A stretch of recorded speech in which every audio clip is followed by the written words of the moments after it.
Welcome all my dear students. Gyan Ghar YouTube channel, मैं आपका favourite Sabbir sir. जैसा कि मैंने आपसे वादा किया था कि इलेक्ट्रोकेमिस्ट्री का कंसेप्ट बूस्टर लेकर के आएंगे। क्लास 12 के अंदर इलेक्ट्रोकेमिस्ट्री का बहुत वेटेज इंपॉर्टेंस है। पॉइंट ऑफ बोर्ड के हिसाब से देखें तो एग्ज़ाम्स के हिसाब से आप जिस एग्ज़ाम की तैयारी कर रहे हैं, नीट की तैयारी कर रहे हैं, आप जेईएमएस की तैयारी कर रहे हैं, सभी के लिए बस आसान सा चैप्टर्स है। कंसेप्ट अगर माइंड में समझ में आ जाए तो आसानी से क्वेश्चन किया जा सकता है और आसानी से स्कोर भी किया जा सकता है। तो सबसे पहले समझिए कि देखिए हमारा मेन फंडा क्या होता है ना, कि जब कोई टॉपिक स्टार्ट करते हैं तो उससे रिलेटेड हम बताने के प्रयास करते हैं। इलेक्ट्रोकेमिस्ट्री है मतलब केमिस्ट्री के अंदर इलेक्ट्रिक का क्या प्रभाव है। तो आपके सामने हर एक व्यक्ति के पास मोबाइल है। मोबाइल आपने देखा, मोबाइल में आप सेल है, क्या है, सेल है, उसमें होता है केमिकल एनर्जी। वो केमिकल एनर्जी कन्वर्ट होता है किस में, इलेक्ट्रिकल एनर्जी में। तो बताइए केमिस्ट्री का पोर्शन यानी केमिकल बात आ जाए, केमिस्ट्री का पोर्शन है कि नहीं है। तो अब आपके माइंड में एक सिंपल सा एग्जांपल आपको मिल गया होगा। तो इसी को कहते हैं हम लोग इलेक्ट्रोकेमिस्ट्री। मतलब यानी ये केमिस्ट्री, जो इलेक्ट्रोकेमिस्ट्री एक ब्रांच है, यानी फिजिकल केमिस्ट्री में आपको पढ़ना है। फिजिकल केमिस्ट्री का ब्रांच है जिसमें डील किए जाते हैं, किसका डील किया जाता है, डील किया जाता है conversion of chemical energy to electrical energy, electrical energy to chemical energy. इसी के बारे में हमको पढ़ना है और इसी को कहते हैं इलेक्ट्रोकेमिस्ट्री। और मैं आपके लिए एक प्रॉपर नोट्स लेके आया हूँ। आप एग्जाम बोर्ड की प्रिपरेशन कर रहे होंगे, बोर्ड के पॉइंट ऑफ व्यू से लेकर के नोट्स हम, ताकि आप वीडियो भी देखें और आपका एक नोट्स भी क्या हो जाए, कंप्लीट हो जाए। और इससे रिलेटेड हम एमसीक्यू कल करेंगे आपके पास एमसीक्यू, और एमसीक्यू के जरिए मैं पूरे कंसेप्ट को, चूँकि अब कम समय में अगर इलेक्ट्रोकेमिस्ट्री को मैं पढ़ाने बैठूं और पढ़ाने लग जाऊं आपको, तो कम से कम 10 से 15 लेक्चर आपको लेना पड़ेगा।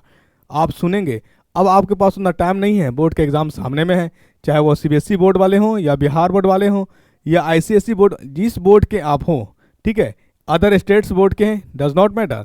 जो चैप्टर आपको एनसीईआरटी में पढ़ना है 12th के अंदर, सब का क्वेश्चन आपका डील हो जाएगा। तो आज हम लोग थोड़ा कंसेप्ट की बात कर लेते हैं। इंट्रोडक्शन समझ में आ गया।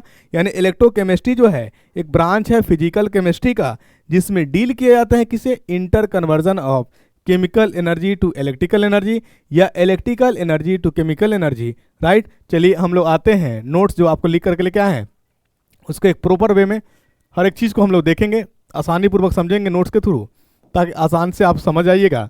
देखिए आपके लिए इलेक्ट्रोकेमिस्ट्री का मैंने लेकर के क्या है, यानी जो मैंने बताया ब्रांच ऑफ फिजिकल केमिस्ट्री। मैं कलर का जो है कलर चेंज कर लेता हूँ।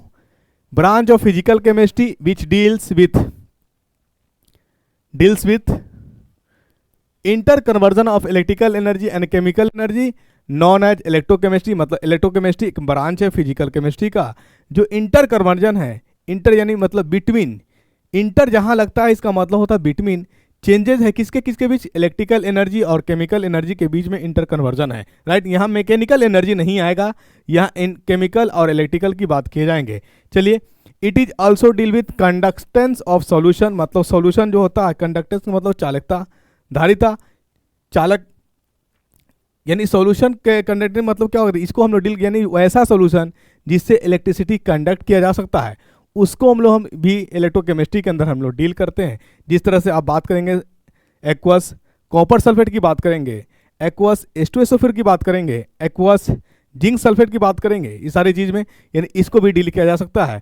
चलिए, हमारे पास दो तरह के जो है ना इलेक्ट्रोकेमिकल सेल है, जो इंटर कन्वर्जन है केमिकल एनर्जी से इलेक्ट्रिकल एनर्जी और इलेक्ट्रिकल एनर्जी से केमिकल एनर्जी। तो कौन सा सेल है जो केमिकल से इलेक्ट्रिकल में कन्वर्ट करता है और कौन सेल है जो केमिकल से इलेक्ट्रिकल में कन्वर्ट करता है, हम बात करते हैं। हमारे पास जो आपको पढ़ना है पॉइंट ऑफ बोर्ड के हिसाब से ये बहुत इंपॉर्टेंट है, ठीक है। गैल्वेनिक सेल और इलेक्ट्रोलाइटिक सेल, बहुत बच्चे का होता है कंसेप्ट नहीं समझ पाते हैं और रटने का प्रयास करते हैं, लेकिन जब आप मेरा लेक्चर देख रहे हैं, मेरा वीडियो देख रहे हैं, तो मैं आपको विश्वास दिलाता हूं कि केमिस्ट्री का एक भी पोर्शन आपको रटना नहीं पड़ेगा। जहां एक्सेप्शन आएगा मैं आपको बताते चलूंगा। एक भी पोर्शन आपको रटने की ज़रूरत नहीं है। अगर आप मेरे वीडियो को कंटिन्यूसली वे में फॉलो कर रहे हैं तो एक एक चीज़ को मैं माइंड में सेट करने का प्रयास करता हूं और प्रयास सफल होता भी है, ठीक है ना, सेट हो भी जाता है। तो यानी हमारे पास दो तरह के सेल है, कौन कौन, गैल्वेनिक सेल और इलेक्ट्रोलाइटिक सेल। ठीक है, गैल्वेनिक सेल के बारे में क्या है, cell in which indirect spontaneous, देखिए इसकी बात हम करते हैं स्पॉन्टेनियस। स्पॉन्टेनियस उसको कहते हैं वैसी रिएक्शन या वैसी अभिक्रिया, वैसा प्रोसेस जो अपने आप हो, उसे कराने की जरूरत ना पड़े, उसी को हम लोग कहते हैं स्पॉन्टेनियस, राइट। यानी आप जो है जैसे फूड इंटेक के लिए क्या आप चाह रहे हैं कि भोजन पचे, नहीं, अपने से हो रहा है, तो ये चीज़ कहलाएगा स्पॉन्टेनियस। लेकिन हाँ, जब आप बीमार पड़ जाते हैं और आपकी खाना नहीं पचती है तो आप डॉक्टर से लेते हैं, तो एमाइलेज वगैरह यानी एंजाइम्स आपको दिया जाता है। इसका मतलब ये हुआ कि आपके जो पाचन क्रिया है वो डाइजेस्ट करने में क्या होता है, उसको कराया जा रहा है, तो उस केस में वो कहलाएगा नॉन स्पॉन्टेनियस। जिसको काम कराया जाए जबरदस्ती वो कहलाएगा नॉन स्पॉन्टेनियस। जो ऑटोमेटिक काम करे उसे हम लोग कहते हैं स्पॉन्टेनियस। एक एक पॉइंट को मैं आपको डील करते चले जाऊंगा, रटना कुछ नहीं है। आइए, spontaneous redox reaction, I hope कि क्लास 11 के अंदर आप रिडॉक्स रिएक्शन पढ़ चुके होंगे। अगर नहीं पढ़े होंगे तो उसकी बात हम चर्चा करते चले आएंगे। रिडॉक्स रिएक्शन वैसा रिएक्शन होता है कि जिसमें ऑक्सीडेशन भी होता हो और रिडक्शन भी होता हो। और ऑक्सीडेशन आपको मैं बता दूं, अगर आपको कंसेप्ट क्लियर नहीं है, तो जिसका लॉस होता है, यानी जो इलेक्ट्रॉन को लॉस करता है उसे हम लोग ऑक्सीडेशन कहते हैं, और जो इलेक्ट्रॉन को गेन करता है उसे हम लोग क्या कहते हैं, रिडक्शन कहते हैं। और वैसी प्रक्रिया जिसमें दोनों होता हो, लॉस भी होता हो और गेन भी होता हो, एक ही सब्सटेंस का, यानी एक ही सब्सटेंस का लॉस भी हो और गेन भी हो, वैसे केस में हम लोग उसको कहते हैं रिडॉक्स रिएक्शन। आपके सामने एक जीता जाता एग्जाम्पल है, सुपर वाटर H2O2, ये बनता है H2O और बनता है O2। इसमें देखिएगा यही हमारा ऑक्सीजन है, यहाँ पे क्या हो रहा, यहाँ पे -2 है और यहाँ पे 0 हो जा रहा है, यहाँ है -1। यहाँ से यहाँ तक बात करेंगे तो रिडक्शन हुआ है और यहाँ से यहाँ तक बात करेंगे तो ऑक्सीडेशन हुआ है। एक ही सब्सटेंस ऑक्सीजन है। क्या मैं बार बार रिपीट आपको कर रहा हूँ, एक ही सब्सटेंस ऑक्सीजन है जिसका एक जगह क्या हो रहा है, रिडक्शन, और एक जगह हो रहा है ऑक्सीडेशन। अगर आपको ऐसे पकड़ने में समस्या आ रही है तो इसका ऐसा समझिए कि जिसका वैल्यू बढ़ जाए उसको कहते हैं हम लोग ऑक्सीडेशन, और जिसका वैल्यू घट जाए उसको कहते हैं हम लोग रिडक्शन। अब बताइए बाबू, -1 से -2 हुआ है, आप बताइए -1 बड़ा कि -2 बड़ा। ऑटोमेटिक आपको लग रहा होगा कि वैल्यू अगर पॉजिटिव होता तो -2 क्या होता, -2 बड़ा हो जाता। ठीक है, -2 यानी हमारा अगर पॉजिटिव वैल्यू होता तो 1 से 2 हमारा क्या हो जाता, बड़ा हो जाता। लेकिन नेगेटिव, -1 और -2 के रेस्पेक्ट में बात करेंगे तो -1 बड़ा होगा -2 के रेस्पेक्ट में। इसका मतलब यह -1 से ये पहले से ऑलरेडी एक कर्ज में था ही, अब और कितना कर्ज में हो गया, -2 कर्ज में हो गया। तो जितना ज़्यादा आप कर्ज लेते चले जाइएगा और डिमोलाइज होते चले जाइएगा, इसका मतलब भले आप कर्ज लेकर के राजा बन जाइए लेकिन आप कर्जदार ही कहलाइएगा, आप ऋणी ही कहलाइएगा। तो जिसका वैल्यू मतलब नेगेटिव में देखिएगा, अगर -1 से -2 हो गया मतलब -2 क्या हो गया, वैल्यू क्या हो गया, -1 बड़ा वैल्यू है, -2 क्या है, छोटा वैल्यू है। आई बात समझ में कि नहीं आई? चलिए, तो यानी हमारा वैल्यू क्या हो गया, घट गया। क्या हो गया, वैल्यू घट गया है। और यहाँ पे बात करिए, यहाँ -1 से क्या हो गया, 0, तो यह वैल्यू बढ़ गया है। तो जिसका वैल्यू बढ़ेगा उसको कहते हैं हम लोग ऑक्सीडेशन, जिसका वैल्यू घटेगा उसको कहेंगे हम लोग रिडक्शन। क्या कहेंगे, रिडक्शन कहेंगे। आई बात समझ में? तो एक ही सब्सटेंस का मतलब ऑक्सीजन का ही ऑक्सीडेशन, यहाँ हो रहा रिडक्शन, यहाँ हो रहा ऑक्सीडेशन, एक ही सब्सटेंस का ऑक्सीडेशन भी हो रहा, रिडक्शन भी हो रहा है, तो उसी को हम लोग कहते हैं रिडॉक्स रिएक्शन। आप समझ में आए? तो ये प्रक्रिया ऑटोमेटिक जब होगी उसी को हम लोग कहते हैं स्पॉन्टेनियस। और जब स्पॉन्टेनियस रिएक्शन होगा तो उसमें टेम्परेचर इंक्रीज करेगा। एक पॉइंट इंपॉर्टेंट है जो आप नोट करना चाहते कर लीजिएगा। चलिए, टेक्स प्लेस ड्यू टू विच, यानी पूरा कंप्लीट मैं पढ़ दूं, गैल्वेनिक सेल उसको कहते हैं the cell in which indirect spontaneous redox reaction takes place due to which conversion of chemical to electrical energy. मतलब गैल्वेनिक सेल वह सेल है जो केमिकल एनर्जी से कन्वर्ट करता है किसमें, इलेक्ट्रिकल एनर्जी में। अब यह बात याद रखिएगा, जैसे मान लीजिए आपका मोबाइल आप चार्ज में लगा लिए, मोबाइल का जो सेल है बैटरी फुल चार्ज हो गया, अब वो क्या होगा, सप्लाई एनर्जी देना सप्लाई करेगा। मतलब केमिकल एनर्जी किस में कन्वर्ट हो रहा है, इलेक्ट्रिकल एनर्जी में। तो बताइए आपका बैटरी कंप्लीट चार्ज रहेगा या डिस्चार्ज होगा, डिस्चार्ज होगा। केमिकल से इलेक्ट्रिकल में जब एनर्जी जाएगा तो आपका सेल डिस्चार्ज होगा। तो गैल्वेनिक सेल को अदर नेम हम कह सकते हैं, अगर अनदर नेम डिस्चार्ज सेल के नाम से भी जाना जा सकता है। ये भी एक आपका इंपॉर्टेंट बन सकता है बात, ये भी माइंड में नोट करिएगा। मतलब galvanic cell also known as discharge cell, क्योंकि इसमें केमिकल एनर्जी कन्वर्ट हो रहा है किसमें, इलेक्ट्रिकल एनर्जी में। ये एनर्जी को लॉस कर रहा है, और जब लॉस करेगा तो डिस्चार्ज होगा। ठीक है, तो ये पॉइंट याद रखिएगा। आइए इलेक्ट्रोलाइटिक सेल की बात कर ले हम लोग। Cell in which direct non spontaneous redox reaction occurs by processing electricity that is conversion of electrical energy to chemical energy. मतलब इलेक्ट्रोलाइटिक सेल क्या करेगा, इलेक्ट्रिकल एनर्जी को कन्वर्ट करेगा किस में, केमिकल एनर्जी में। Electrical energy convert into chemical energy, ये कहलाता है इलेक्ट्रोकेमिकल। और ये जब प्रोसेस होगा इसको कराया जाएगा। जैसे आप बात करिए, आपका मोबाइल है डिस्चार्ज, चार्ज करना है और आपके पास पावर नहीं है, इलेक्ट्रिसिटी कटी हुई है, तो क्या चार्ज कर पाएंगे। इसका मतलब उसको चार्ज करने के लिए आपकी दरकार है जब इलेक्ट्रिसिटी आएगा तभी जाकर के क्या करेगा, वो चार्ज होगा। तो इसका मतलब उसको कराने के लिए हमारा पावर डिपेंडेंसी है, कराया जा सकता है। इसी को हम लोग कहते हैं नॉन स्पॉन्टेनियस। मतलब नॉन स्पॉन्टेनियस उसको कहेंगे जिसमें रिएक्शन जबरदस्ती कराई जाए, अपने से इच्छा ना है करने की। और स्पॉन्टेनियस खुद ब खुद हो, उसको आपको कराने की ज़रूरत नहीं है। मतलब हमारे क्षेत्र में दो तरह की विद्यार्थी होती है, एक को जबरदस्ती पढ़ने के लिए बोला जाता है और एक ऑटोमेटिक खुद ब खुद किताब लेके बैठ जाते हैं। तो जो याद रखिएगा, जो खुद यानी जिसके अंदर जिज्ञासा जुनून है खुद की, वो रिजल्ट देता है। जिससे ज़बरदस्ती कराया जाएगा और रिजल्ट से बहुत दूर चले जाते हैं, क्योंकि कोई काम ज़बरदस्ती कराया नहीं जाता है। इसलिए आप अगर मेरा वीडियो देख रहे हैं तो आप प्रयास करिए कि किसी के कहने की ज़रूरत ना पड़े आपको पढ़ने के लिए। आप मैच्योर हो गए, क्लास 12th में आ गए, मतलब आप मैच्योर हैं और हर भली भांति और हर चीज़ को आप समझ रहे हैं। हर एक चीज़ को क्या कर रहे हैं, आप समझ रहे हैं।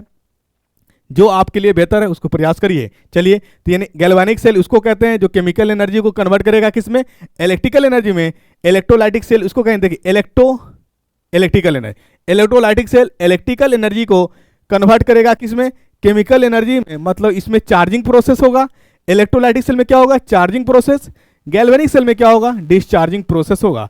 आई होप कि यहां तक समझ में आया होगा। गैल्वेनिक सेल ये स्पॉन्टेनियस है, खुद ब खुद होगा, और इलेक्ट्रोलाइटिक सेल क्या है, नॉन स्पॉन्टेनियस है, इसको कराया जाएगा। ठीक है, स्पॉन्टेनियस में टेम्परेचर क्या करेगा, इंक्रीज करेगा। तो आई होप कि ये बात समझ में आ गया होगा। तो इसको आप वीडियो के पॉज करके, मैं थोड़ा देर हट जा रहा हूँ, आप इसको नोट कर लीजिए।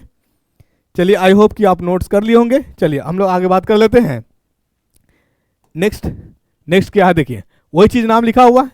नाम लिखा हो क्या, इसी यानी गैल्वेनिक सेल को क्या बोला जाता है, डिस्चार्ज। और इसको क्या बोला जाएगा, चार्जिंग। यानी इलेक्ट्रोलाइटिक सेल को क्या बोला जाएगा, चार्जिंग।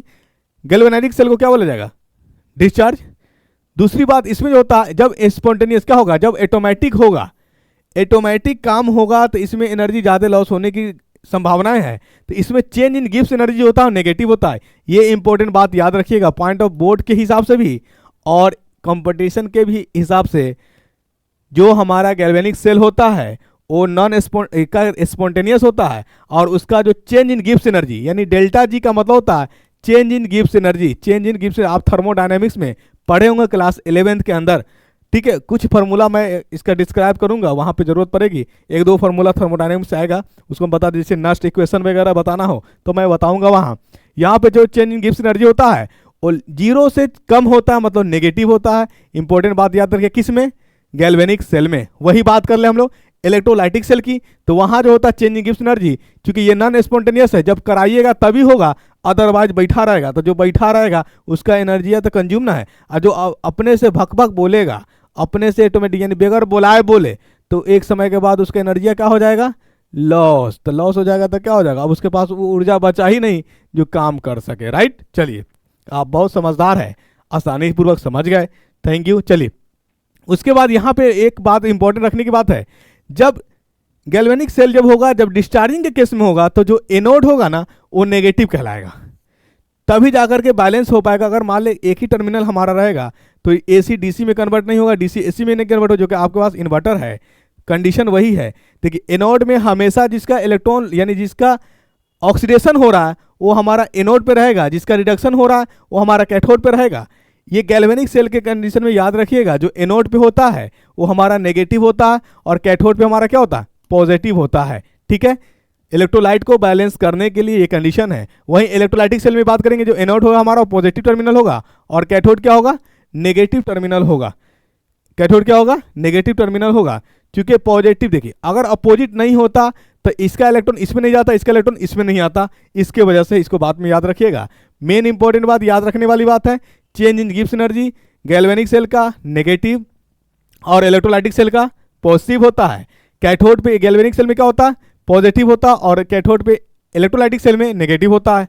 नोट, इंपॉर्टेंट पॉइंट यहाँ याद रखिएगा। कौन सा पॉइंट है इंपॉर्टेंट, पॉइंट ऑफ बोर्ड के हिसाब से डिफिनेशन वहाँ लिखना होगा। क्या लिखना होगा, देखिए, in both the cell anode is the terminal at which oxidation takes place while cathode is the terminal at which reduction takes place. मैंने जो बात बताया कि भाई यानी पूरे केमिस्ट्री में एनोड वह टर्मिनल होगा जिसका ऑक्सीडेशन हो रहा है, मतलब लॉस ऑफ इलेक्ट्रॉन। जी हाँ, आपने सही सुना, यानी ऑक्सीडेशन कहेंगे किसको, जिसका इलेक्ट्रॉन लॉस होगा, मतलब लॉस ऑफ इलेक्ट्रॉन को हम लोग कहते हैं ऑक्सीडेशन, और ऑक्सीडेशन वाला ही टर्मिनल को हम लोग कहते हैं एनोड। याद रहेगा, बिल्कुल आपने एकदम बिल्कुल सही जवाब दिया है। मतलब कैथोड, अब बताइए एनोड जब आप समझ गए तो कैथोड की रिप्लाई कर दीजिए।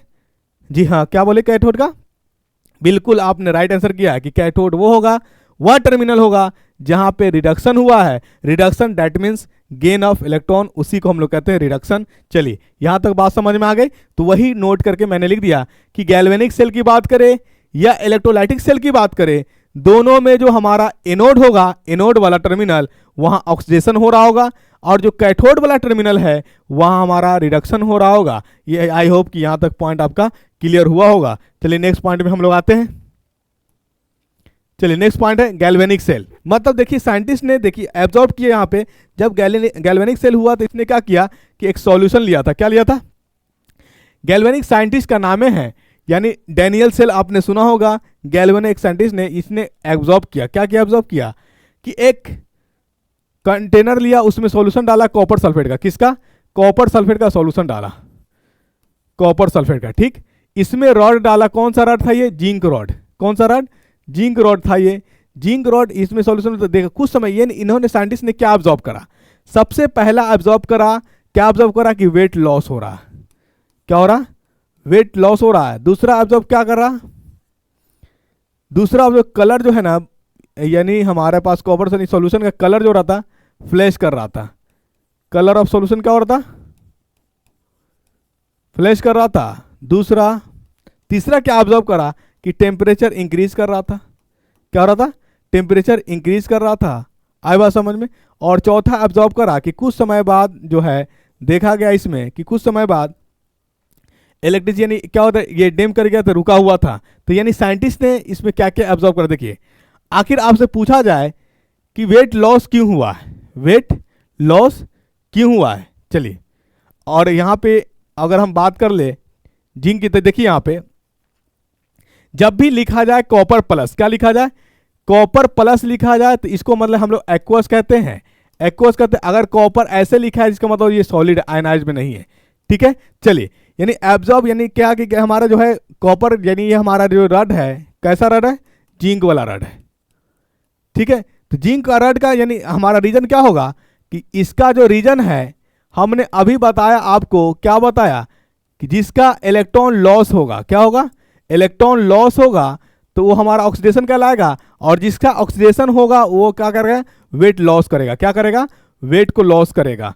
तो यानी इसका मतलब ये कारण क्या निकाला कि जिंक जो है, जिंक का ऑक्सीडेशन हो रहा है। क्या हो रहा है, जिंक का ऑक्सीडेशन हो रहा है, और ऑक्सीडेशन होने के कारण उसका वेट क्या हो रहा है, लॉस हो रहा है, ठीक है। चलिए दूसरी बात, ये जब झरा, यहाँ पे ये जो आपका झरा हुआ पार्ट दिख रहा है, ठीक है, ये इलेक्ट्रॉन यानी कॉपर के पास क्या कर दिया है, यानी इलेक्ट्रॉन आकर के कॉपर को क्या कर दिया, न्यूट्रलाइज कर दिया। इसका मतलब यानी इक्वेशन लिखने की अगर बात किया जाए, इक्वेशन लिखने की बात किया जाए तो क्या होगा इक्वेशन, हमारा इक्वेशन होगा कि जिंक रॉड था, बाद में चल करके क्या हो गया ये, यानी सबसे पहले इलेक्ट्रोकेमिस्ट्री में जो होता है इक्वेशन लिखना ही टफ होता है। 2 इलेक्ट्रॉन लॉस किया है, तो ये हमारा बना लिया कितना, बताइए। यानी देखिए जब भी इलेक्ट्रोकेमिस्ट्री के हम लोग जब इक्वेशन लिखने की बात करेंगे, तो देखिए यहाँ पे जिंक इलेक्ट्रॉन को लॉस किया, कितना इलेक्ट्रॉन लॉस करेगा, +2 इलेक्ट्रॉन लॉस करेगा, और +2 इलेक्ट्रॉन हमारे पास है जिंक यानी Zn है, लॉस करा कितना, +2 यानी जेड से कितना बना +2 हो जा रहा है।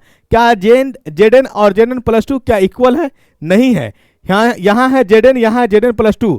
अब हमको इसके बराबर करना, तो यहाँ क्या करें, 2 इलेक्ट्रॉन को हम लोग ऐड कर दें, 2 इलेक्ट्रॉन को क्या कर दें, ऐड कर देते, यानी +2 और -2 क्या हो जाएगा, हट जाएगा, तो जिंक बराबर जिंक हो जाएगा।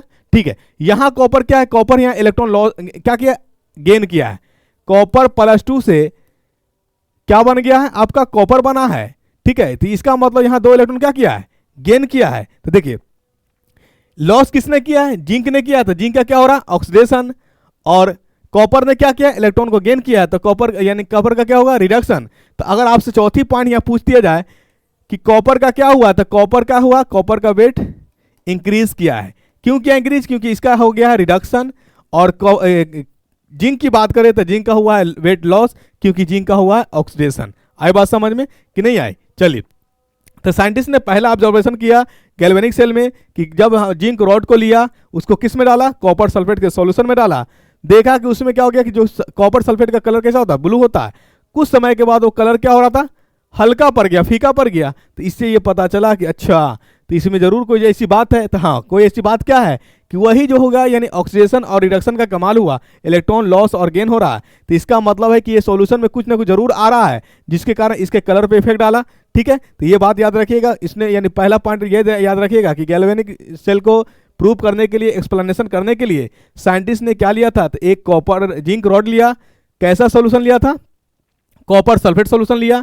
कुछ समय बाद देखा कि जिंक का क्या हो गया, ऑक्सीडेशन हुआ, और कॉपर का क्या हुआ, रिडक्शन हुआ।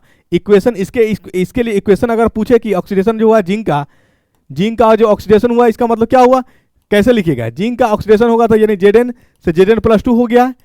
हमारे यहाँ इसको न्यूट्रल करना था, हम इसमें कितना इलेक्ट्रॉन ऐड कर देंगे, 2 इलेक्ट्रॉन ऐड कर देंगे। कॉपर का क्या हुआ, रिडक्शन। तो कॉपर के लिए इक्वेशन अगर आपको लिखना कहे तो कॉपर +2 एक्वस में था, ये इसका हुआ रिडक्शन, रिडक्शन मतलब 2 इलेक्ट्रॉन ये गेन किया है, और ये बना लिया है हमारा क्या, कॉपर सॉलिड। क्या बना लिया, ये हमारा इक्वेशन कहलाएगा। क्या कहलाएगा, ये इक्वेशन कहलाएगा। आई बात समझ में? तो ये नहीं, हमारा पहला पॉइंट याद रखिएगा कि गैल्वेनिक सेल को यानी कॉपर सल्फेट और जिंक रॉड लिया गया। वेट लॉस हुआ जिंक का, क्योंकि उसका हो रहा था ऑक्सीडेशन। वेट इंक्रीज किया कॉपर का, क्योंकि उसका हो रहा था रिडक्शन। दूसरा, यानी जो कलर ऑफ सॉल्यूशन था वो डिम कर रहा था जिंक आयन के कारण। तीसरी बात, यानी टेम्परेचर इंक्रीज कर रहा था। तो ये इसका मतलब हो गया क्या कि वो स्पॉन्टेनियस प्रोसेस था, इसको कराने साइंटिस्ट नहीं बैठा था, ये तो सिर्फ क्या प्रैक्टिकली एब्जॉर्ब करने बैठा था, एब्जॉर्ब करके देखा था, और ये काम अपने आप हो रहा था। इसीलिए इस प्रोसेस को क्या बोलेंगे हम लोग, स्पॉन्टेनियस प्रोसेस कहेंगे। और स्पॉन्टेनियस प्रोसेस होने के कारण ये क्या है, ऑटोमेटिक हो रहा है, और इसमें टेम्परेचर क्या किया, इंक्रीज किया है। राइट, चलिए यहां तक बात समझ में आ गई। अब यहां पे हम लोग कंस्ट्रक्शन ऑफ गैल्वेनिक सेल की चर्चा करेंगे। किसकी चर्चा करेंगे, कंस्ट्रक्शन ऑफ गैल्वेनिक सेल। ठीक है, चलिए, तो यहां तक आपको बात समझ में आ गई। कंस्ट्रक्शन यानी आप साइंटिस्ट ने क्या ऑब्जर्व करा कि अच्छा ठीक है, जब इलेक्ट्रॉन लॉस हुआ और गेन हुआ तो कुछ प्रैक्टिकल करके देखते हैं। तो प्रैक्टिकल करके क्या देखा गया कि ठीक वही चीज लिया गया।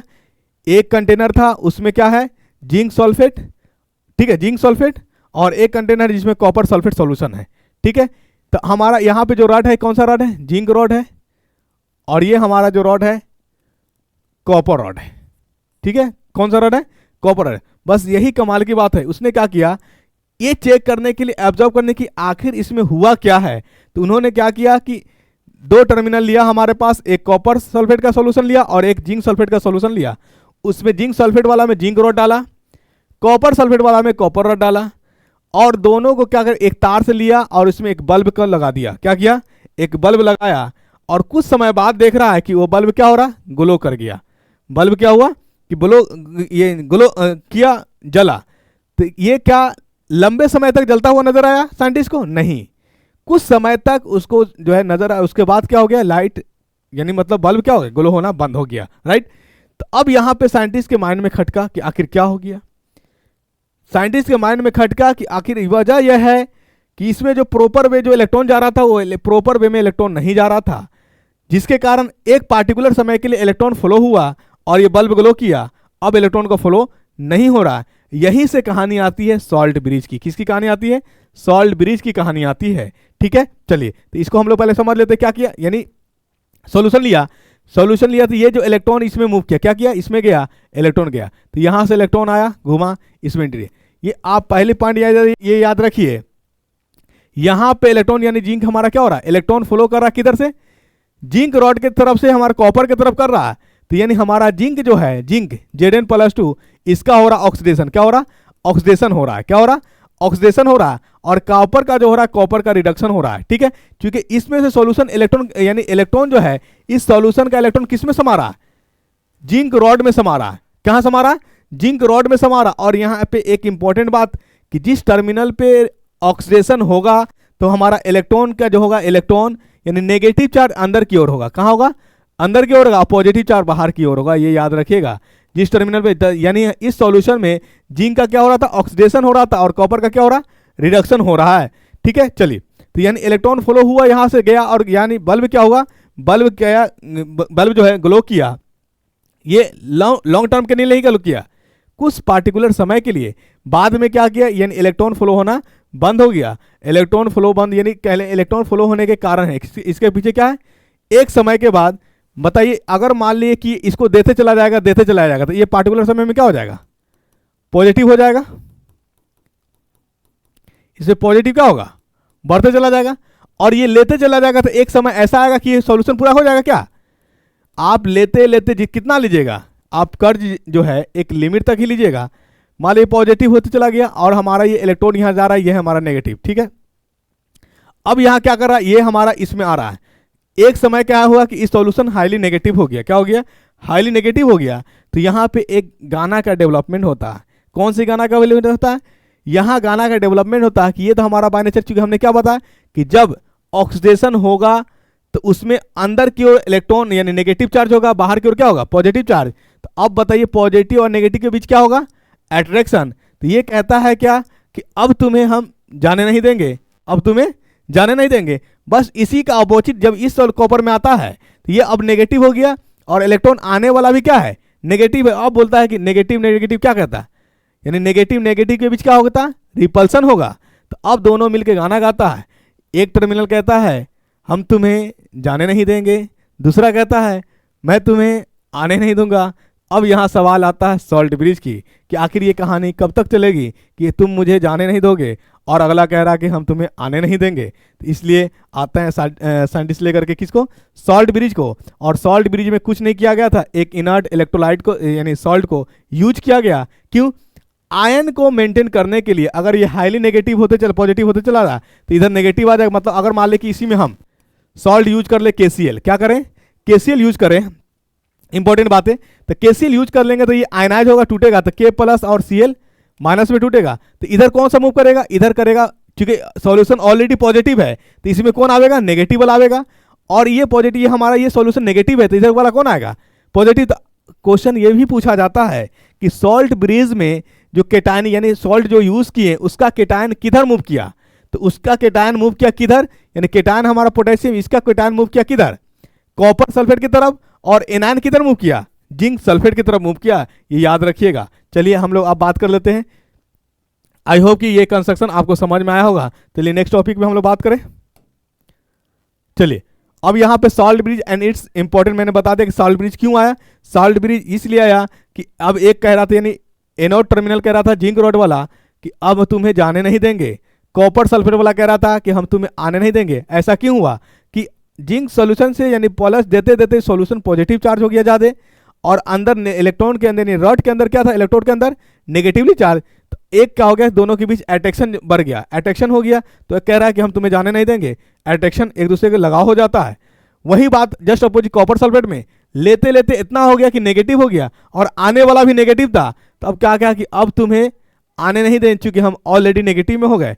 इसी को बैलेंस कराने के लिए सॉल्ट ब्रिज यानी इलेक्ट्रोलाइटिक सेल यानी electrolytic highly inert electrolytic cell ही क्यों लिया गया, ये इसलिए लिया गया कि देखिए वैसा इलेक्ट्रोलाइट्स हमको सॉल्ट लेना था जिसमें इलेक्ट्रॉन का जो मूवमेंट होना चाहिए इक्वल, यानी केटायन जितना मूव करे उतना ही एनायन मूव करे, मतलब इक्वल मोबिलिटी का होना चाहिए, इक्वल मोबाइल का होना चाहिए। इसीलिए इनर्ट सॉल्ट प्रयोग किया जाता है। ठीक है, एक याद रखिएगा, इसी के यूज करने के लिए प्रयोग करने के लिए जिलेटिन या अगर अगर, चूंकि आपने देखा होगा अरारोट वगैरह, तो जब आप किसी चीज़ में मिलाते हैं लिक्विड वगैरह में, तो लिक्विड क्या होता है, थोड़ा जेल टाइप का यानी जेम टाइप का सॉलिड होते चला जाता है। मतलब यानी क्या कहते हैं, जिलेटिन पाउडर, या अगर को इसलिए प्रयोग है क्योंकि हमारा ना सॉलिड चाहिए और ना ही लिक्विड चाहिए, बीच वाला पोर्शन चाहिए, मतलब सेमी सॉलिड कह लीजिए या सेमी लिक्विड की बात कर लीजिए, राइट। चलिए, salt bridge, its function and important की बात करिए।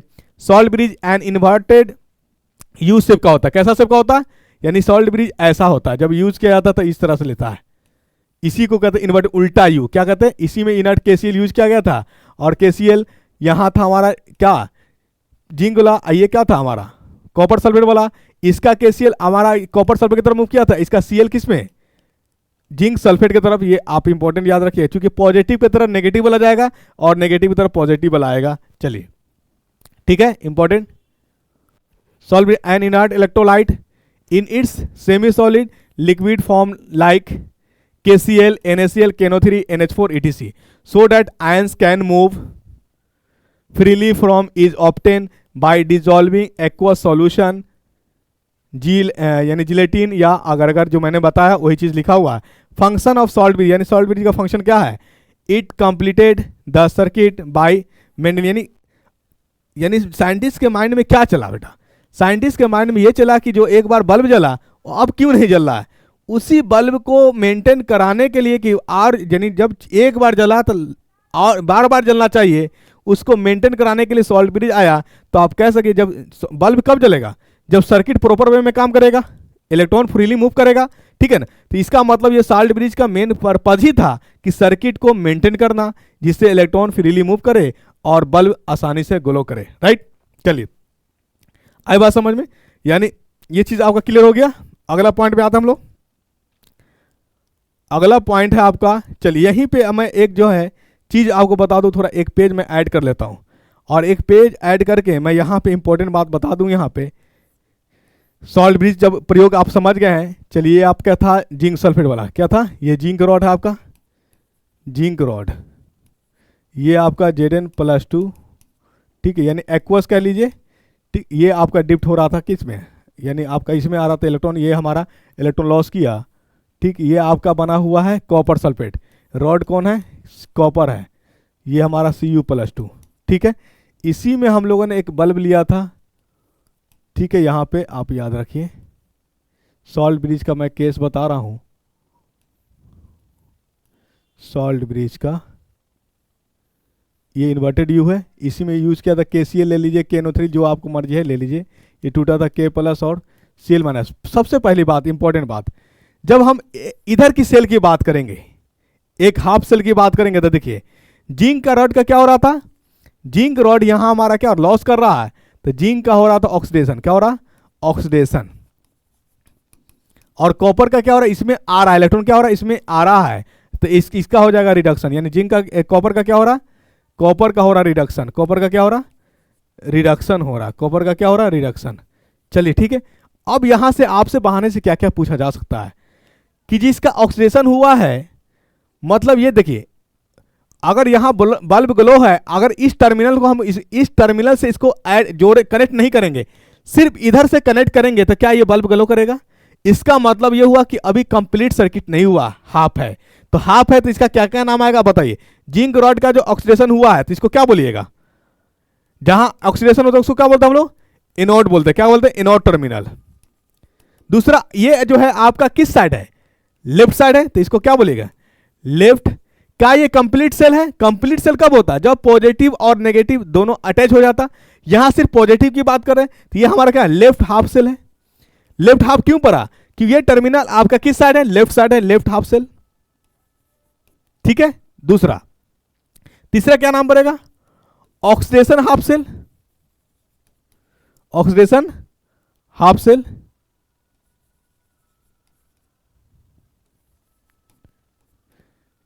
जब हमारा क्या है नेगेटिव, इधर जिसका ऑक्सीडेशन होता है वो पॉजिटिव टर्मिनल कहलाता है, तो ये हमारा एनोड हाफ सेल है, तो इसका क्या कहेंगे हम लोग, पॉजिटिव टर्मिनल है ये, ठीक है। ठीक उसी तरह से इसके बाद जिसका रिडक्शन हुआ है तो क्या कहलाएगा, cathode half cell, cathode half cell. नाम अलग अलग हो सकता है। दूसरा बात ना कि इसका नाम क्या आएगा, दूसरा इसका नाम आ जाएगा क्या, ये आपका किस साइड है, right, right side, right half cell, right half cell. तीसरा पॉइंट क्या आएगा इसका, तीसरा पॉइंट जो आएगा आपका रिडक्शन हाफ सेल है, रिडक्शन हाफ सेल, ठीक है। और रिडक्शन हाफ सेल, जहां रिडक्शन हुआ उसको क्या बोलते हैं हम लोग, बोलिए, नेगेटिव, नेगेटिव हाफ सेल। यानी चार, यानी हाफ टर्मिनल को हम लोग चार नाम से जानेंगे। जिसका ऑक्सीडेशन होगा oxidation half cell, anode half cell, दूसरा लेफ्ट हैंड साइड है तो लेफ्ट हाफ सेल। अगर लेफ्ट हाफ सेल तो आपके माइंड में ये बत्ती जलना चाहिए, लेफ्ट हाफ सेल की बात तभी कर रहा है, यानी हमेशा एनोड और जिसका ऑक्सीडेशन हो रहा है वो आप लेफ्ट साइड में ही रखेंगे, जिसका रिडक्शन हो रहा है वो आप राइट साइड में रखेंगे। ये माइंड में आप रखिएगा। तो ये पॉइंट है आपका जो इंपॉर्टेंट मुझे लगा कि मैं बता दूं, तो ये मैं बता दिया। चलिए अगला पॉइंट पे आते हैं हम लोग। इलेक्ट्रोड पोटेंशियल की बात करते हैं हम लोग। किसकी बात करते हैं कि इलेक्ट्रोड, इलेक्ट्रोड कहते ही उसको हम लोग है जिससे इलेक्ट्रिसिटी कंडक्ट किया जा सकता है। जैसे आप ग्रेफाइट की बात करिएगा तो ग्रेफाइट यूज किया जाता है एज इलेक्ट्रोड के रूप में। इलेक्ट्रॉन आता भी है, इलेक्ट्रॉन जाता भी है, उसी को हम लोग इलेक्ट्रॉन कहते हैं, इलेक्ट्रोड कहते हैं। चलिए तो हम लोग बात कर ले कि जब इलेक्ट्रोड, हमारे पास इलेक्ट्रोड जो होता है ऑक्सीडेशन भी हो सकता है, रिडक्शन भी हो सकता है। तो हमने अभी बताया कि जब जिसका ऑक्सीडेशन होगा उसका वेट लॉस होगा, जिसका रिडक्शन होगा उसका वेट गेन करेगा, और ना ही ऑक्सीडेशन होगा और नहीं रिडक्शन होगा तो वेट रिमेन सेम रहेगा। चलिए वही पे चर्चा करते हैं हम लोग। Electrode potential, when ever any metal rod is dipped into, देखिए पोटेंशियल का मतलब ही होता है, आपने पढ़ा होगा फिजिक्स के अंदर, और मुझे तो लग रहा है कि आप 3-4 बार फिजिक्स पढ़ लिए होंगे। इलेक्ट्रोड पोटेंशियल की बात करेंगे, यानी वहां पढ़े थे आप पोटेंशियल डिफरेंसेस। यानी पोटेंशियल का एक्चुअल मीनिंग ही होता है सेपरेशन। यानी सेपरेशन क्या करे, एनर्जी के बीच में जो गैपिंग आता है, जैसे मतलब कि हमारे यानी चार्जेस के बीच में सेपरेट की बात करेंगे। फिजिक्स में आप पढ़े होंगे पोटेंशियल डिफरेंस, यानी separation between charges is called potential differences. बस वही चीज यहां भी है, वही चीज यहां है। चलिए, whenever any metal rod is dipped into its aqueous solution of its salt, then weight of rod may increase या डिक्रीज या रिमेन सेम। मैंने बात बताया कि इलेक्ट्रोड इलेक्ट्रॉन को क्या करे, गेन भी करेगा, इलेक्ट्रॉन को लॉस भी करेगा, और एक ऐसा सिचुएशन होगा कि ना ही इलेक्ट्रॉन गेन करेगा और ना ही इलेक्ट्रॉन लॉस करेगा। जब इलेक्ट्रॉन गेन करेगा तो वेट बढ़ेगा, जब इलेक्ट्रॉन लॉस करेगा तो वेट घटेगा, और ना ही गेन करेगा और ना ही लॉस करेगा। तो उस केस में वेट क्या होगा, रिमेन सेम रहेगा। ठीक है, ये point important point two the point of board के हिसाब से याद रखिएगा। वेट ऑफ रॉड डिक्रीज कब करेगा, जो मैंने बताया आपको, जब ऑक्सीडेशन होगा। जब ऑक्सीडेशन होगा, ये सारी बात देखिए, ऑक्सीडेशन होगा तब क्या होगा, इसका मतलब आप जान रहे हैं कि ये मेटल है, मेटल यहाँ पे क्या हो गया M+N और +N इलेक्ट्रॉन, मतलब जितना लॉस हुआ, अब कितना का इलेक्ट्रॉन का लॉस हुआ हमको नहीं पता। हमेशा जो ऑक्सीडेशन होता है इस तरह से रिप्रेजेंट किया जाता है, क्योंकि लेफ्ट साइड में उस पर कोई चार्ज नहीं, मतलब अभी मेटल के हिसाब से हमने अब यहाँ पे रॉड क्या लेंगे नहीं, हम जनरल इक्वेशन रिप्रेजेंट कर रहे हैं कि मैंने रॉड को लिया M, मान ली मेटल है M है, ठीक है, लॉस कर रहा हमारा M है, M इलेक्ट्रॉन लॉस किया, M प्लस बन गया, M+N, कितना इलेक्ट्रॉन लॉस किया मुझे नहीं पता, और +Ne, यानी जितना लॉस किया उतना इलेक्ट्रॉन को हम लोग ऐड करेंगे तो इसके बराबर हो जाएगा। क्योंकि आप जानते हैं कि केमिकल रिएक्शन जो होता है कंजर्वेशन ऑफ मास को फॉलो करता है, राइट। चलिए अब यहाँ पे फिर आगे हम बात करेंगे किसकी, यानी इंटेंसिव और एक्सटेंसिव प्रॉपर्टीज क्या होती है। तो ऑक्सीडेशन को रिप्रेजेंट हम लोग इस तरह से करते हैं। अगर रिडक्शन होगा तो यही उल्टा हो जाएगा, M+N से +N इलेक्ट्रॉन से क्या बन जाएगा, मेटल बन जाएगा। तो ये हमारा रिडक्शन का केस होगा। चलिए एक पॉइंट ये याद रखिएगा कि जब ऑक्सीडेशन होगा तो रॉड के अंदर नेगेटिव, रॉड के अंदर क्या होगा नेगेटिव, और रॉड के सॉल्यूशन में क्या होगा पॉजिटिव। ये याद रखिएगा, इंपॉर्टेंट बात, वही नोट करके मैंने लिखा है, in case of oxidation rod is negative और solution is positive, right. Important बात, इंपॉर्टेंट बात, इंपॉर्टेंट बात कि जब ऑक्सीडेशन होगा तो हमारा रॉड के अंदर नेगेटिव चार्ज आएगा और सॉल्यूशन में पॉजिटिव चार्ज आएगा। इसका मतलब जब ऑक्सीडेशन हुआ तो इलेक्ट्रॉन कहाँ चला गया, इनटू द रॉड। जब रिडक्शन होगा तो कहाँ चला जाएगा, फ्रॉम द रॉड।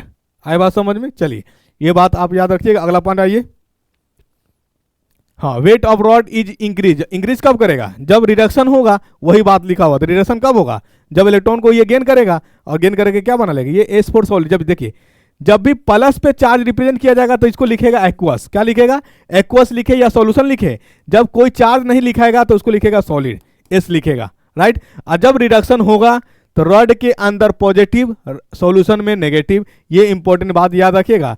रिडक्शन के केस में रॉड के अंदर क्या होगा, पॉजिटिव, और सॉल्यूशन क्या हो जाएगा, नेगेटिव। ऑक्सीडेशन के केस में क्या, रॉड के अंदर नेगेटिव और सॉल्यूशन पॉजिटिव। ये बात याद रखिएगा, वही बात है। आइए अगला प्रश्न में, अगला पॉइंट में इलेक्ट्रोड पोटेंशियल। अब मेन जो है हमारे पास यहाँ पे चीज़ है आया, यानी आपने फिजिक्स में पढ़ा क्या होता है इलेक्ट्रोड, यानी क्या होता है पोटेंशियल डिफरेंस, वही चीज़ है यहाँ पे। इलेक्ट्रोड पोटेंशियल देखिए, due to separation of charges around the electrode, a potential difference is develop is known as electrode potential। जैसे आपने बात किया, हमने क्या बताया कि जब ऑक्सीडेशन होगा तो अंदर में नेगेटिव बाहर में पॉजिटिव, देखिए ये नेगेटिव बाहर पॉजिटिव, इसके बीच सेपरेशन है या नहीं है। अब यही जो डिफरेंसेस पैदा कर रहा है इसी को कहा जा रहा है इलेक्ट्रोड पोटेंशियल। याद रहेगा, मान लीजिए आप पॉजिटिव हम नेगेटिव, दोनों के बीच जो कुछ बैरियर है और हमारे और आपके बीच महज एक कैमरा का डिफरेंसेस है, एक वीडियो का, यानी क्या कहते हैं एक कैमरा ही तो है बैरियर, नहीं तो हम और आप दोनों एक सामने हैं, दोनों के बीच जो डिफरेंसेस है यही एक पोटेंशियल डेवलप कर रहा है। और यहाँ इलेक्ट्रोड के कारण, चूंकि इलेक्ट्रोड इलेक्ट्रिसिटी यानी इलेक्ट्रॉन को आने और जाने दे रहा है, तो यहाँ पे लिया यानी जो डिफरेंसेस पैदा हो रहा है इलेक्ट्रोड के कारण पैदा हो रहा है, इसीलिए इसका नाम क्या पड़ा, इलेक्ट्रोड पोटेंशियल नाम पड़ा है। राइट, चलिए यहां तक समझ में आ गई बात। तो वही चीज लिखा हुआ है जिस तरह, यानी सेम कुछ कुछ जो है ना बेटा, हम लोग अगर प्रीवियस लेक्चर यानी ये तो आपका फर्स्ट लेक्चर है, मतलब फिजिक्स से कुछ बातें जो आप पढ़ करके है ना उससे आप रिलेट करेंगे तो बहुत चीजें आसान हो जाता है, कंसेप्ट समझना आसान हो जाता है। राइट, चलिए आप बात कर लेते हम लोग। If it is due to oxidation then known as, देखिए इलेक्ट्रोड पोटेंशियल आप समझ में आ गया कि यानी इलेक्ट्रोड के कारण जो चार्जेस के बीच सेपरेशन होता है और वो सेपरेशन जो डिफरेंसेस पैदा करता है उसी को हम लोग कहते हैं इलेक्ट्रोड पोटेंशियल। और इलेक्ट्रोड पोटेंशियल का 3 नाम आएगा। कितना नाम आएगा? 3 नाम। कब? कि जब इलेक्ट्रोड पोटेंशियल पे ऑक्सीडेशन होगा तो उसको हम लोग बोलेंगे ऑक्सीडेशन पोटेंशियल। जब क्या होगा, जब इलेक्ट्रॉन का गेन होगा, रिडक्शन होगा, तो उस इलेक्ट्रॉन को हम बोलेंगे रिडक्शन पोटेंशियल। और ना ही इलेक्ट्रॉन का गेन होगा और ना ही लॉस होगा तो उसी को हम लोग बोले इनर्ट इलेक्ट्रोड बोलेंगे। क्या बोलेंगे? इनर्ट इलेक्ट्रोड बोलेंगे। और मैं आपको जानकारी के लिए मैं बता दूं कि आपसे अगर सवाल पूछे कोई कि how many types of electrodes, तो आप याद रखिएगा 2, एक जो एक्टिव इलेक्ट्रोड्स होगा और एक इनर्ट इलेक्ट्रोड होगा। हमने अभी बात बताया कि इनर्ट इलेक्ट्रोड ना ही गेन करेगा और ना ही लॉस करेगा। तो आप मुझे बताइए कि इनर्ट इलेक्ट्रोड में ना ही इलेक्ट्रॉन गेन हो रहा है और ना ही इलेक्ट्रॉन लॉस हो रहा है, तो क्या उसका वेट लॉस होगा और गेन होगा? नहीं होगा। तो इसका मतलब यह हुआ कि इनर्ट इलेक्ट्रोड में वेट ना लॉस करेगा और ना गेन करेगा। एक्टिव इलेक्ट्रोड में हमने बताया एक्टिव इलेक्ट्रोड वो इलेक्ट्रोड होगा जिसमें इलेक्ट्रॉन लॉस होगा और गेन होगा। इसका मतलब यह हुआ कि एक्टिव इलेक्ट्रोड में वेट लॉस भी हो सकता है, वेट गेन भी हो सकता है। उसी को हम लोग कहते हैं एक्टिव इलेक्ट्रॉन। मतलब वैसा इलेक्ट्रोड जो पार्टिसिपेट करे उसे हम लोग कहेंगे एक्टिव, जो पार्टिसिपेट नहीं करे उसे हम लोग कहेंगे इनर्ट। समाज के हिसाब से देख लीजिएगा, जो सोशल वर्क के लिए एक्टिव होते हैं उसको सोशल एक्टिविटीज कहा जाता है। जो किसी के हंसी यानी किसी के खुशी और गम में शरीक नहीं होता है उसको कहा जाता है सेल्फिश। ये आप जानते हैं बखूबी, लेकिन आपका ये स्टूडेंट लाइफ है, आप जो है सोशल वर्क में कम रहिए, सोशल मीडिया से भी कम जुड़िए। आपका सिर्फ और सिर्फ दोस्त होना चाहिए तो बुक और किताब, और जिस एग्जाम की तैयारी कर रहे हैं नीट, और अभी सामने बोर्ड है तो बोर्ड पे फोकस होनी चाहिए। सामाजिक आप देखिएगा, सामाजिक स्तर पर रहिएगा तो जग हंसेगा और आप कल होकर के रोइएगा। कोई आपका सरोकार और कोई उद्धार नहीं कर सकता है, सिवाय चुटकी के मजाक उड़ाने के अलावा कुछ नहीं करेगा। आपका जीवन आपका लाइफ है, आप किस ट्रैक पे लेके जाना चाहते हैं ये आप बखूबी समझ रहे हैं। हमारा एक काम होगा, जब आप हमारा वीडियो देख रहे हैं, हमारा प्रयास वही होगा जो आपके हित में, आपके हितकारी का काम होगा। हम वो काम नहीं बताएंगे जिससे आप लॉस में जाएंगे। राइट, चलिए तो आ गई बात यहाँ पे देख लीजिए। यानी जिसका ऑक्सीडेशन होगा तो उसको हम लोग कहेंगे ऑक्सीडेशन पोटेंशियल, जिसका रिडक्शन होगा उसको कहेंगे रिडक्शन पोटेंशियल, और जिसका नहीं ऑक्सीडेशन होगा और नहीं रिडक्शन होगा उसी को हम लोग कहेंगे inert potential, inert electrode. Right, चलिए आइए बात करते हैं हम लोग टाइप्स ऑफ इलेक्ट्रोड्स। मैंने जो चर्चा किया तो टाइप्स ऑफ इलेक्ट्रोड कितने होते हैं? 2 तरह के, एक्टिव इलेक्ट्रोड्स और इनर्ट इलेक्ट्रोड। एक्टिव इलेक्ट्रोड क्या क्या होगा? दोनों हो जाएगा, लॉस वाला भी यानी रिडक्शन पोटेंशियल भी हो जाएगा और ऑक्सीडेशन पोटेंशियल भी हो जाएगा। और इनर्ट में क्या हो जाएगा? चलिए इसको पढ़ लेते हैं हम लोग। Active electrode which is participate in electrolysis is known as active electrode. मतलब इलेक्ट्रोलाइसिस में पार्टिसिपेट करेगा उसी को हम लोग कहेंगे एक्टिव इलेक्ट्रोड। और इसका एग्जांपल आपका है कौन? Copper, zinc, silver, AU ETC। मतलब कॉपर, जिंक, एजी यानी कॉपर, जिंक, सिल्वर और गोल्ड, ये आपका एक्टिव इलेक्ट्रोड्स का एग्जांपल है। वही बात कर लेते हैं हम लोग इनर्ट इलेक्ट्रोड का, जो पार्टिसिपेट नहीं करेगा इलेक्ट्रोलाइसिस में, उसी को हम लोग कहते हैं इनर्ट इलेक्ट्रोड। हमारा क्या हो जाएगा? Which electrode does not participate in electrolysis is known as inert electrode. इसका एग्जाम्पल है प्लेटिनम वायर। प्लेटिनम बहुत महंगा होता है, तो आपके पास जो पेंसिल बैटरी वगैरह है उसमें जो इलेक्ट्रोड बना होता है वो ग्रेफाइट का होता है। याद रखिएगा, देखिएगा वहाँ पे होगा जो इस तरह के पेंसिल जो आपको दिख रहा होगा, तो ये नो का ब्लैक कलर का रहता है। ये सी है, सी फॉर कार्बन, मतलब ग्रेफाइट लिया गया है। कार्बन का इलेक्ट्रोप्स कौन होता है? ग्रेफाइट होता है। आई होप कि यहाँ तक वीडियो आपको बहुत अच्छे से समझ में आया होगा। यानी कोई भी चैप्टर हो उसका इंट्रोडक्शन स्टार्टिंग में हमें समझ में आना बहुत ज़रूरी है कि आखिर ये चैप्टर कह क्या रहा है और ये चैप्टर हमको किधर लेकर के जा रही है। तो इसमें दो सेल आप याद रखिएगा, इलेक्ट्रोलाइटिक सेल और galvanic cell. Galvanic cell discharge condition, electrolytic cell charge condition. Galvanic cell में केमिकल एनर्जी कन्वर्ट होता था इलेक्ट्रिकल एनर्जी में, और यहाँ इलेक्ट्रोलाइटिक सेल में इलेक्ट्रिकल एनर्जी कन्वर्ट होता था केमिकल एनर्जी में। गैल्वेनिक सेल में गिब्स एनर्जी जो होता था नेगेटिव होता था। इलेक्ट्रोलाइटिक सेल में गिब्स एनर्जी जो होता था, गिब्स फ्री एनर्जी, वो पॉजिटिव होता था। ये बात में याद रखिएगा। गैल्वेनिक सेल में जो एनोड टर्मिनल होता था वो नेगेटिव होता था, कैथोड टर्मिनल पॉजिटिव होता था। जबकि इलेक्ट्रोलाइटिक सेल में एनोड टर्मिनल पॉजिटिव और कैथोड टर्मिनल नेगेटिव। लेकिन ओवरऑल हम लोग इलेक्ट्रोलाइट्स की बात करेंगे तो जहाँ जिसका ऑक्सीडेशन होगा ऑलवेज एनोड टर्मिनल होगा, जिसका रिडक्शन होगा वो ऑलवेज एनोड टर्मिनल हो, सॉरी, जिसका ऑक्सीडेशन होगा वो हमारा एनोड टर्मिनल कहलाएगा और जिसका रिडक्शन होगा वो कैथोड टर्मिनल कहलाएगा। मतलब जिसका ऑक्सीडेशन हुआ वो पॉजिटिव, जिसका रिडक्शन हुआ वो नेगेटिव। मैंने सारी बात विस्तार से लिख दिया है, आप प्रॉपर वे में नोट्स कर लीजिएगा। चलिए अगला टॉपिक पे आते हैं हम लोग। इसी में है स्टैंडर्ड इलेक्ट्रोड पोटेंशियल। देखिए स्टैंडर्ड इलेक्ट्रोड पोटेंशियल कहने का मतलब जैसे स्टैंडर्ड, जैसे आपने पढ़ा होगा स्टैंडर्ड प्रेशर, स्टैंडर्ड टेम्परेचर। तो स्टैंडर्ड टेम्परेचर बाय डिफॉल्ट अगर नहीं दिया हुआ तो टेम्परेचर आपको मान के चलना है कितना? At room temperature 25 degree Celsius. उसी को केल्विन में बात करेंगे हम लोग तो 298 केल्विन।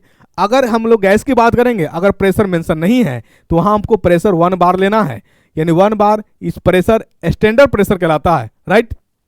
अगर हमारा सॉल्यूशन की बात किया है, अगर उसमें कंसंट्रेशन नहीं दिया है, सॉल्यूट हो या सॉल्यूशन, अगर उसमें कंसंट्रेशन नहीं दिया है तो बाय डिफॉल्ट हम 1 मोलरिटी लेकर के यानी 1 मोलर मान के चलेंगे। कंसंट्रेशन का यूनिट होता है मोल पर लीटर, राइट। अगर हमारा सॉलिड और लिक्विड है, एक्टिविटी नहीं दिया हुआ है, एक्टिविटी आप आयनिक इक्विलिब्रियम में पढ़े होंगे, ठीक है, 11th का पोर्शन है वहाँ पढ़े होंगे। एक्टिविटी यानी किसी सॉल्यूशन यानी क्या कहते हैं सॉल्यूट पार्टिकल का ब्रेकेज जो होता है वो हमारा एक्टिविटी कहलाता है। अगर एक्टिविटी नहीं दे रखा है तो बाय डिफॉल्ट सॉलिड हो या लिक्विड आपको 1 लेके चलना है। ये स्टैंडर्ड के केस में, किसमें? स्टैंडर्ड के केस में है। और स्टैंडर्ड इलेक्ट्रोड पोटेंशियल जो होता है मेजर स्टैंडर्ड कंडीशन में, मतलब हमारा टेम्परेचर अगर नहीं दिया हुआ है तो हम बाय डिफॉल्ट मान के चलेंगे 25 डिग्री सेल्सियस। अगर हमारा प्रेशर नहीं दिया हुआ है तो बाय डिफॉल्ट हम मान के चलेंगे 1 बार। यही कहलाता है हमारा standard electrode potential. Electrode potential कहने का मतलब देखिए, पोटेंशियल जो capacity of doing work that is called potential. आई बात समझे? अब इस रूम टेम्परेचर में हम कितना देर रह सकते हैं, कितना देर बात कर सकते हैं, कितना देर वर्क कर सकते हैं, दैट इज कॉल्ड पोटेंशियल। आई बात समझ में? ये स्टैंडर्ड पोटेंशियल कहलाएगा। आई ठीक है, तो यानी सारी चीज मैंने बता दिया, इसको देख लीजिए आप और इसको नोट कर लीजिए। यानी क्या है स्टैंडर्ड इलेक्ट्रोड पोटेंशियल का मतलब? Electrode potential measured under standard condition. Standard condition, what are the standard condition? यानी आपसे पूछ देते क्या लिखिएगा, मतलब है कि इन केस ऑफ अगर गैस की बात करें तो पार्शियल प्रेशर आपको कितना लेना? 1 बार। अगर इसके सॉल्यूट और सॉल्यूशन की बात करें तो आपको कंसंट्रेशन बाय डिफॉल्ट अगर नहीं दिया हुआ है तो 1 मोलर मान के चलना है। अगर एक्टिविटी की बात करें, सॉलिड और लिक्विड हो, नहीं दिया हुआ एक्टिविटी तो आप एक्टिविटी 1 लेके चलना है। और टेम्परेचर मेंशन नहीं हो तो उसमें आपको जो है टेम्परेचर कितना लेके चलना है? 25 डिग्री सेल्सियस लेके चलना है। ठीक है, चलिए अगला पॉइंट पे आते हैं हम लोग। Standard electrode standard oxidation potential. अब देखिए इसको स्टैंडर्ड ऑक्सीडेशन पोटेंशियल को स्टैंडर्ड ऑक्सीडेशन पोटेंशियल SOP, इसको बाय डिफॉल्ट हम लोग क्या करते हैं? रिप्रेजेंट, सिंबॉलिक रिप्रेजेंट करते हैं E नॉट से। किससे? E नॉट से रिप्रेजेंट करते हैं, ये याद रखिएगा। और ऑक्सीडेशन पोटेंशियल हो रहा था, हमने बताया आपको कि अगर ऐसे आपको लिखा हुआ M से M प्लस जा रहा है, मतलब M प्लस N, इसका मतलब क्या हो कि M से M प्लस N यानी M प्लस N इलेक्ट्रॉन ये ऐड हो रही है। इसका मतलब ये ऑक्सीडेशन हो रहा है। क्या हो रहा है? ऑक्सीडेशन हो रहा है, मतलब 0 से पॉजिटिव चार्ज हो रहा है। 0 से पॉजिटिव मतलब वैल्यू बढ़ रहा है कि घट रहा है? वैल्यू बढ़ रहा है, और वैल्यू बढ़ेगा तो कहलाएगा हमारा ऑक्सीडेशन। और ऑक्सीडेशन को हम लोग रिप्रेजेंट इस तरह से करेंगे, यानी स्टैंडर्ड इलेक्ट्रोड यानी स्टैंडर्ड ऑक्सीडेशन पोटेंशियल को किस रिप्रेजेंट करते हैं हम लोग? E नॉट से करते हैं। और यहाँ रिप्रेजेंटेटिव सिंबल ऑक्सीडेशन का क्या होता है? M oblique. देखिए ये कहलाता है, ये अभी इसके पीछे भी कहानी लॉजिक है। अगर ऐसे लिखा हुआ है, ठीक है, M प्लस N, और इस तरह से लिखा हुआ मान लीजिए, फिर आगे आपका आ गया m प्लस n से m जा रहा है, ठीक है। तो अब देखिए इसका मतलब होता है यानी एक लाइन है दिया हुआ, ये कहलाएगा हाफ सेल। देखिए मैं हर एक छोटी छोटी चीज़ों को आपको बताते चल रहा हूँ, कहीं आपको दिक्कत नहीं होगा। अगर आप मेरा वीडियो देख रहे हैं, ज्ञान घर से जुड़े हुए हैं, तो हमारा पूरा प्रयास होगा कि आपको डेप्थ और बेसिक जो भी चीज़ें होंगी उसको हम बताते चले। चलिए ये इसका मतलब होता है सेपरेशन ऑफ सेल, मतलब हाफ सेल कह लीजिए, ठीक है। सेपरेशन ऑफ चार्जेज, इसका मतलब होता है कंप्लीट सेल। ये हो गया फुल सेल, क्या कहलाएगा ये? फुल सेल कह लीजिए या कंप्लीट सेल कह लीजिए, यानी this is a symbol of complete cell. या सॉल्ट ब्रिज की भी बात की है तो ये सॉल्ट ब्रिज का भी बात करता है, क्योंकि सॉल्ट ब्रिज में ही इलेक्ट्रॉन का फ्लो होना रुक गया था, तो सॉल्ट ब्रिज आया था और इसको सर्किट को क्या किया, मेंटेन किया। तो इसको आप फुल सेल कह लीजिए, कंप्लीट सेल कह लीजिए। This is a symbol of, यानी फिजिक्स के अंदर आप पढ़े होंगे capacitor, this is the symbol of also capacitor. आई बात समझ में? चलिए तो ये याद रखिएगा, इसका एक तो लाइन रहेगा, इसका मतलब सेपरेशन ऑफ एक चार्जर के बीच है, मतलब वो हाफ सेल है। क्या है? दो हाफ सेल मिला, मिलकर के क्या बना लिया? एक कंप्लीट सेल बनाया। इसका मतलब ये दो लाइन जो है वो कंप्लीट सेल को रिप्रेजेंट करता है, सिंगल लाइन हाफ सेल को रिप्रेजेंट करता है। ये पॉइंट नोट कर लीजिएगा आप। चलिए आइए, स्टैंडर्ड रिडक्शन पोटेंशियल, जब रिडक्शन उसका भी रिप्रेजेंट किया तो रिडक्शन का क्या सिंबल है? m प्लस से क्या हो जाएगा? m प्लस से हो जाएगा न्यूट्रल, यानी जीरो चार्ज, ठीक है ना। तो इसको कहते हैं, इसी को रिप्रेजेंट किया जाता है m प्लस n से। क्या m, यानी यहां वैल्यू क्या हो रहा है? घट रहा है, प्लस से जीरो हो रहा है, प्लस से जीरो हो रहा है, इसका मतलब वैल्यू घट रहा है, और वैल्यू घट रहा है तो उसको हम लोग कहते हैं रिडक्शन। आई होप कि यहां तक क्लियर हुआ होगा। इसको भी रिप्रेजेंट किया जाता है इनॉट से और लिखा जाता है इस तरह से। अब आप ही बताइए, प्लस से क्या हो रहा है? जीरो की तरफ हो रहा है, रिडक्शन हो रहा है या नहीं हो रहा है? रिडक्शन हो रहा है। चलिए यहां तक आपको क्लियर हुआ।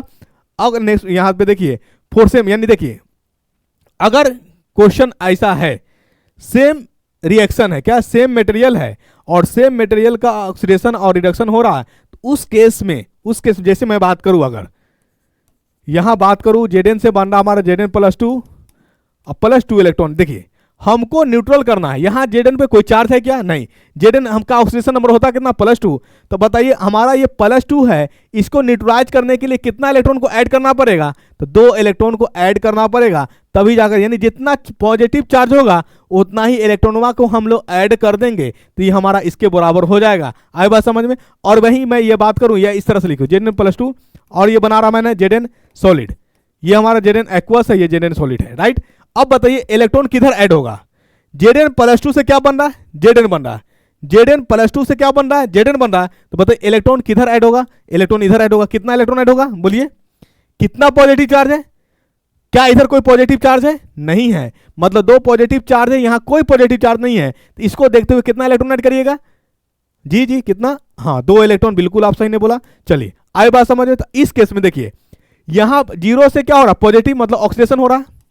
इस केस में बताइए क्या पॉजिटिव, यानी +2 से क्या हो रहा है? कुछ नहीं, चार्ज है तो जीरो, कोई चार्ज नहीं है तो जीरो। ये तो मैं मान के चल रहा हूं, कितना आपको आ रहा होगा, लेकिन नहीं आ रहा। फिर भी मैं तो एक एक चीज बताते चलूंगा, एक एक बात कुरेद करके बताऊंगा। मैंने आपसे विश्वास, क्या कहते हैं, वादा किया है और वादा खिलाफी नहीं करेंगे, ठीक है। चलिए तो यहाँ पॉजिटिव चार्ज, यहाँ कुछ नहीं चार्ज, क्या मानोगे? जीरो। तो पॉजिटिव से क्या हो गया बताओ बेटा? यहाँ पॉजिटिव से हो गया जीरो, इसका मतलब होगा इसका रिडक्शन। क्या हुआ? रिडक्शन। इस केस में अगर आपसे पूछे तो यानी देखिए सेम सब्सटेंस है, सेम सब्सटेंस का ऑक्सीडेशन हुआ और रिडक्शन हुआ, तो यहां से अगर आपसे पूछा जाए standard oxidation potential equal to standard reduction potential, but यानी न्यूमेरिकली इक्वल होगा बट साइन अपोजिट होगा।